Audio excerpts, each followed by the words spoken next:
নমস্কার বন্ধুরা, লক্ষ্মী ঝাঁপি সিরিয়ালে এই পর্বে দেখা যায় ঝাঁপি বলছে আমাকে এই পাইপটা বয়েই নামতে হবে।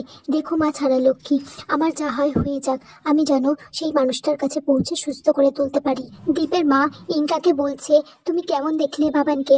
ইঙ্কা বলছে ভালো নয় আন্টি, একদম ভালো নেই আন্টি। দীপের কন্ডিশন ক্রমাগত ডিটোরিয়েট করছে, প্রেশার প্রচন্ড ফল করছে, আর এখানকার ডক্টররাও খুব অদ্ভুত জানো তো, ওর শরীরের কিছুই ধরতে পারছে না। না না, আমি দীপকে কিছুতেই এখানে রাখবো না, ড্যাডকে বলে কলকাতা নিয়ে যাওয়ার ব্যবস্থা করছি। দীপের ঠাম্মা বলছে ও রামু, ওকে পাকামি করতে বারণ কর, দীপকে এখান থেকে দূরে নিয়ে গেলেই সর্বনাশ হয়ে যাবে। দীপের বাবা তখন ইঙ্কাকে বলছে বহুত পাকা মেয়ে তো তুমি, দেখছো না এখানকার ডাক্তাররা ওকে বলছে যে এখান থেকে নিয়ে গেলে ওর বিপদ হবে। বর্ধমানের সব থেকে বড় বড় ডাক্তাররা দেখছে আর তাদের কথার দাম নেই। আমি দীপের বাবা বলছি দীপকে কোথাও সরানো হবে না। দীপের মা তখন বলছে আপনি বসে থাকুন মা, সেই আশায় কখন ঝাঁপি আসবে আর ম্যাজিক করে আমার বাবাকে সুস্থ করে তুলবে। এদিকে ঝাঁপি ছুটতে ছুটতে হসপিটালে আসছে। রনিক তখন মনে মনে বলছে তোমরা যাই করো না কেন, ঝাঁপি এখানে কিছুতেই ফিরে আসতে পারবে না।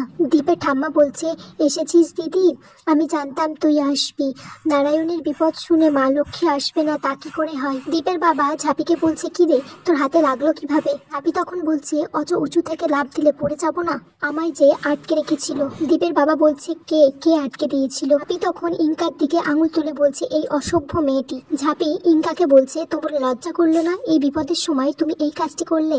ইঙ্কা তখন বলে হাউ ডিয়ার ইউ বলে সে ঝাঁপিকে মারতে যায়, আর ঝাঁপি তার হাতটা ধরে। ঝাঁপি বলছে শয়তান মেয়ে, যা করবি তাই মেনে নেব নাকি? ও আমাকে একটা পুরনো ওয়ার্ডের ঘরে আটকে রেখেছিল, আমার ফোনটা পর্যন্ত নিয়ে নিয়েছিল যাতে আমি এখানে পৌঁছতে না পারি। ইঙ্কা তখন রেগে গিয়ে বলছে হ্যাঁ আমি করেছি, আমি চাইনি তুমি দীপের কাছে আসো, যেখানে ডাক্তাররা কিছু করতে পারছে না আর সেখানে তুমি এলে দীপের জ্ঞান ফিরে আসবে, আমি বিশ্বাস করি না এসব।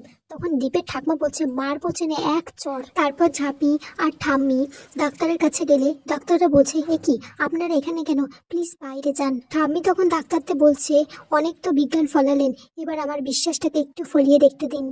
ঝাঁপি তারপর দীপের কাছে গিয়ে বসে পিছন ফিরে আর মাথায় ঘোমটা দিয়ে দীপের হাতটি ধরে আর বলে তোমায় যে ফিরতেই হবে দীপদা। ডক্টর তখন বলছে ইয়েস, আগের থেকে উনি অনেকটা স্টেবল হচ্ছে। উনি স্টেবল হয়েছে ঠিক আছে, কিন্তু আশা অনেক কম, মরুভূমির মধ্যে এক বিন্দু জলের মতো, কারণ জ্ঞান ফেরার লক্ষণ এখনো দেখতে পাচ্ছি না। কাল সকাল না হলে কিছু বলা যাচ্ছে না, আমরা আমাদের সাধ্যমতো চেষ্টা করছি, আপনারাও ঈশ্বরকে ডাকুন।